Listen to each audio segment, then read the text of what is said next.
Hello दोस्तों, pregnancy जैसे ही खत्म होती है लोग अपना वेट को कम करना चाहते हैं। प्रेगनेंसी के दौरान अक्सर बॉडी बहुत ज़्यादा वेट गेन कर लेती है, जिससे पीछा छुड़ाना अक्सर माँ चाहती है। कुछ लोग तो ऐसा भी चाहते हैं कि कल प्रेगनेंसी खत्म हुई, आज से वेट लॉस करना चालू कर दें। लेकिन ये आपकी ओवरऑल हेल्थ, घाव के भरने के प्रोसेस और आपकी ओवरऑल लैक्टेशन पीरियड यानी बच्चे को जो आप दूध पिलाते हैं उसको कॉम्प्रोमाइज़ कर सकता है, उसकी पौष्टिकता को कॉम्प्रोमाइज़ कर सकता है। तो कितना जल्दी माँ को अपना वेट लॉस का जर्नी स्टार्ट करना चाहिए और इनिशियली वो क्या क्या चीज़ें कर सकती है और कब वो बहुत ज़्यादा अग्रेसिव जा सकती है, कब वो ज़्यादा अग्रेसिव एक्सरसाइज कर सकती है, कब वो ज़्यादा अग्रेसिव डाइटिंग पे जा सकती है, इस पर एक शॉर्ट डिस्कशन करेंगे। हमने इसके टिप्स और ट्रिक्स और प्रिकॉशंस पर ऑलरेडी वीडियोस करे हैं। आज हम बात करेंगे कब स्टार्ट करना चाहिए, यानी टाइमिंग्स पर आज हम ज़्यादा फोकस करेंगे। टॉपिक पर जाने से पहले जो लोग हमारे चैनल पर नए हैं उन्हें रिक्वेस्ट करूँगा कि चैनल को सब्सक्राइब करें, वीडियोज़ को लाइक करें, शेयर करें, फॉलो करें, कमेंट करें, पूरा देखें। टॉपिक इंपॉर्टेंट है, इसे एंड तक देखिएगा। चलिए शुरू करते हैं।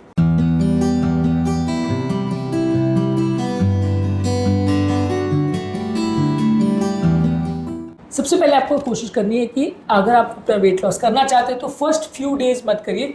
यदि माँ का वजाइनल डिलीवरी हुआ है यानी सीजरियन सेक्शन नहीं हुआ है तो आपको कुछ दिन या 1-2 हफ्ता वेट करना चाहिए जब आप कंफर्टेबल ठीक हो जाओ। उसके बाद आप अपना वेट लॉस जर्नी स्टार्ट कर सकते हो। आपको ज़्यादातर स्ट्रक्चर्ड वेट लॉस के लिए या अच्छे से अग्रेसिव वेट लॉस की जर्नी स्टार्ट करने के लिए एटलीस्ट 4 से 6 हफ्ते वेट करना चाहिए। उसके बाद आप धीरे धीरे करके उसके बढ़ा सकते हो। यदि आपका सीजेरियन सेक्शन से डिलीवरी हुआ है तो बॉडी को थोड़ा और ज़्यादा टाइम लगता है हील होने में, उसमें सर्जिकल वुंड है, उसको भरने में थोड़ा ज़्यादा टाइम लगेगा। तो इस मामले में आपको अपना वेट लॉस का जर्नी 8 से 10 हफ्ते के बाद स्टार्ट करना चाहिए, वो भी ये डॉक्टर को दिखाने के बाद कि आपका घाव प्रॉपर वे में भर गया है या नहीं। उसके बाद ही आपको अपना वेट लॉस जर्नी स्टार्ट करना चाहिए। बहुत ओवर अग्रेसिव वे में आप जल्दी अगर स्टार्ट करोगे तो घाव भरने में प्रॉब्लम आएगी, स्कार हीलिंग कॉम्प्रोमाइज होगा और आपको वहाँ पे इन्फेक्शन होने का चांस भी हो सकता है। इंटेंस एक्सरसाइज अगर आप जल्दी करना चालू करोगे तो आपके जो इंसिजन है उसमें स्ट्रेन पड़ सकता है, खिंचाव तनाव हो सकता है, वो डैमेज भी हो सकता है, प्रॉपर हीलिंग ना हो ऐसा भी हो सकता है। तो यहाँ पे आप वजाइनल डिलीवरी के कंपैरिजन में थोड़ा ज़्यादा लेट करेंगे तो ज़्यादा अच्छा है। उससे पहले आप थोड़ा बहुत स्टार्ट कर सकते हैं, लेकिन अग्रेसिव एक्सरसाइज या स्ट्रक्चर्ड वेट लॉस में आपको लगभग 2 से ढाई महीने का वेट करना चाहिए। ब्रेस्ट फीडिंग फीमेल अगर कोई माँ बच्चे को दूध पिला रही है, जो कि ज़्यादातर केसेस में होता है, तो वहाँ पे आपको थोड़ा स्लो जाने की ज़रूरत है, क्योंकि ड्रामेटिक या ड्रास्टिक कैलोरी कट डाउन यदि अगर माँ करती है तो वो बच्चे की हेल्थ को कॉम्प्रोमाइज़ कर सकता है, उसके न्यूट्रिशन को कॉम्प्रोमाइज़ कर सकता है। तो यहाँ पे आपको कोशिश ये करनी है कि आपका वेट लॉस थोड़ा स्लो हो। On an average initial period में आप कोशिश करिए कि वेट लॉस को 200 से 500 ग्राम रखिए शुरुआत के पीरियड में। उसके बाद धीरे धीरे करके उसको आधा किलो से 1 किलो पर वीक लाने का प्रयास करिए। आप बहुत ओवर एग्रेसिव या एक हफ्ते में कई किलो वजन लॉस करने का प्रयास मत करिए, नहीं तो आपके लिए नुकसानदायक होगा। क्रैश डाइट्स मत करिए, नहीं तो आपकी लैक्टेशन को अफेक्ट कर सकता है और दूध उतना प्रॉपर से ना आए, ऐसा हो सकता है। आपको कोशिश करनी है कि दिन भर में 1800 से 2000 कैलोरी आप खाते रहें ताकि लैक्टेशन मेंटेन रहे, और उसके बाद आप अपनी न्यूट्रिशन पर भी फोकस करिए, पौष्टिक खाद्य पदार्थों पर ज़्यादा फोकस करिए। लैक्टेशन के दौरान कौन कौन से खाद्य पदार्थों पर ज़्यादा फोकस करना चाहिए और क्या हेल्दी है क्या अनहेल्दी, इस पर ऑलरेडी हमने काफ़ी वीडियोस की, इनको जरूर देख लीजिएगा। अब बात करते हैं वेट लॉस की जर्नी आपको स्टार्ट कैसे करनी चाहिए।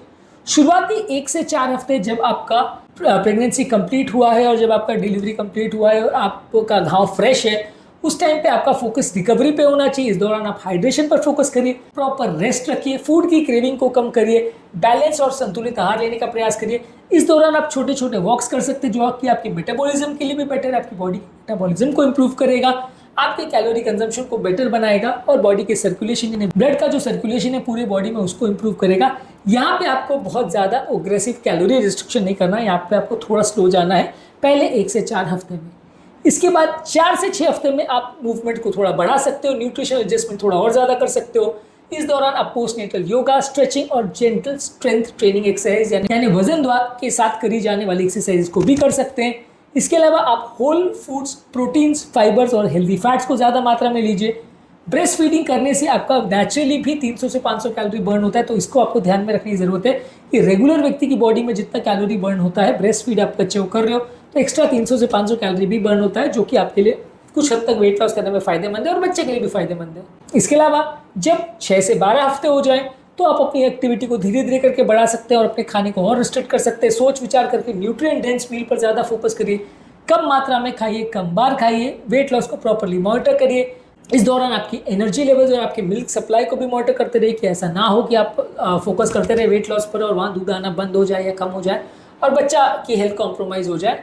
इसके अलावा यहाँ पे आप ब्रिस्क वॉकिंग कर सकते हैं, बॉडी वेट एक्सरसाइज कर सकते हैं और कोर स्ट्रेंथ ट्रेनिंग को भी चालू कर सकते हैं 1.5 से 3 महीने के बीच के पीरियड में। 3 महीने के बाद आप और aggressive structured weight loss plan के लिए जा सकते हैं। इस दौरान आप कार्डियो ट्रेनिंग एक्सरसाइज कर सकते हैं, स्ट्रेंथ ट्रेनिंग एक्सरसाइज कर सकते हैं, हाई इंटेंसिटी वर्कआउट कर सकते हैं। इस दौरान आपको ध्यान रखने की जरूरत है कि आप प्रॉपर पौष्टिक खाना खाएं, पानी ज़्यादा मात्रा में पीजिए और इस दौरान अपनी कैलोरी इंटेक को आप प्रॉपर अपनी एक्टिविटी लेवल के हिसाब से और अपनी ब्रेस्ट फीडिंग की रिक्वायरमेंट के हिसाब से आप एडजस्ट कर सकते हैं। तो जैसे जैसे टाइम बीतते जाएगा आप थोड़ा से अग्रेसिव एक्सरसाइज पर जाते जा सकते हैं। जितना आपकी बॉडी टॉलरेट करे और जितनी आपको वेट लॉस के लिए ज़रूरी है या वेट मेंटेनेंस के लिए ज़रूरी है, उस हिसाब से आप अपनी एक्सरसाइज की कैपेसिटी और अपनी कैलोरी रिस्ट्रिक्शन को एडजस्ट कर सकते हैं। लास्ट में टॉपिक एंड करने से पहले कुछ वेट लॉस के लिए आपको अच्छे टिप्स दूंगा। कोशिश करिए कि आपका वेट लॉस के लिए जो जर्नी है वो 8 से 10 महीने या 12 महीने में कंप्लीट हो तो ज़्यादा अच्छा है। अग्रेसिव होकर 2 से 4 महीने में यदि आप वजन कम करने का प्रयास करते हो तो ये अननेचुरल हो जाएगा, नुकसानदायक भी हो सकता है। थोड़ा स्लो और पेशेंस रखिए और 8 से 12 महीने के बीच में इसको कम करने का प्रयास करें तो ज़्यादा अच्छा है। पानी ज़्यादा मात्रा में लीजिए, हेल्दी प्रोटीन्स को ज़्यादा लीजिए, क्रैश डाइट्स को अवॉइड करिए। ये आपकी मेटाबॉलिज्म को कॉम्प्रोमाइज़ कर सकते हैं, मिल्क की सप्लाई को कॉम्प्रोमाइज़ कर सकते हैं। 7 से 9 घंटे की अच्छी क्वालिटी की नींद भी होनी चाहिए। ये आपकी फूड की क्रेविंग्स को भी कम करेगा और वेट कम करने में आपकी मदद करेगा। मानसिक तनाव को कम करने का प्रयास करिए, yoga, meditation, deep breathing exercise करके अपने मेंटल स्ट्रेस को भी कम करिए। इससे भी आपको वजन कम करने में मदद मिलेगी। यदि इसके बावजूद भी अगर आपका वेट लॉस प्रॉपर नहीं हो रहा है, बहुत ज़्यादा वेट आपको हो गया है, या आप बहुत स्लो वेट लॉस कर रहे हो या बहुत ज़्यादा जल्दी वेट लॉस कर रहे हो, या वेट लॉस करने के दौरान आपको बहुत ज़्यादा कमजोरी, सुस्ती का एहसास हो रहा है, चक्कर आ रहे हैं, कमजोरी आ रही है, या सडनली आपका बॉडी वेट बढ़ गया है, तो ये सब सर्कमस्टांस में आपको डॉक्टर को दिखाने की आवश्यकता है और उनसे बेटर वे में सलाह लीजिए कि वो आपकी किस तरह से मदद कर सकते हैं और आपको क्या क्या प्रॉब्लम्स है उसको सॉर्ट आउट करने में आपकी हेल्प हो कर सकते हैं। तो अगर आपके प्लान में कुछ गड़बड़ हो रहा है और उसको सॉर्ट आउट करने में आपको प्रॉब्लम हो रही है तो डेफिनेटली आपको डॉक्टर को मिलना पड़ेगा। यदि आपका वेट लॉस का प्लान जैसा आपने प्लान किया था वैसा नहीं चल पा रहा है तो डेफिनेटली आपको डॉक्टर को मिलना पड़ेगा। आज के टॉपिक में हमने बात करी कि यदि प्रेगनेंसी के दौरान आपको वेट लॉस करना है तो कब से शुरुआत करना चाहिए और कितना जल्दी आपको अपना वेट लॉस रेजिमेंट पे जाना चाहिए और शुरुआती वीक्स में क्या क्या चीज़ों का प्रिकॉशन रखने की आवश्यकता है। इसके अलावा इससे रिलेटेड टॉपिक्स पर, प्रिकॉशंस पर, टिप्स पर, खाने पीने पर हमने ऑलरेडी बहुत सारे वीडियोस किए। ये सभी को वीडियोस को आपको देखना है। ये सारे वीडियोस आपके एक ओवरऑल इन्फॉर्मेशन को बढ़ाने में मदद करेंगे और एक अंडरस्टैंडिंग डेवलप करने में मदद करेंगे, जिससे कि आप अपना वेट लॉस अच्छे तरह से कर पाओगे और प्रेगनेंसी के दौरान जो बढ़ गया आपका वजन है उसको कंट्रोल करने में आपकी मदद करेगा। उम्मीद करूँगा कि आज के टॉपिक पे कुछ नई बातें जानने को मिली होगी। जो लोग हमारे चैनल पर नए हैं उन्हें रिक्वेस्ट करूँगा कि चैनल को सब्सक्राइब करें, वीडियोज़ को लाइक करें, शेयर करें, फॉलो करें, कमेंट करें पूरा।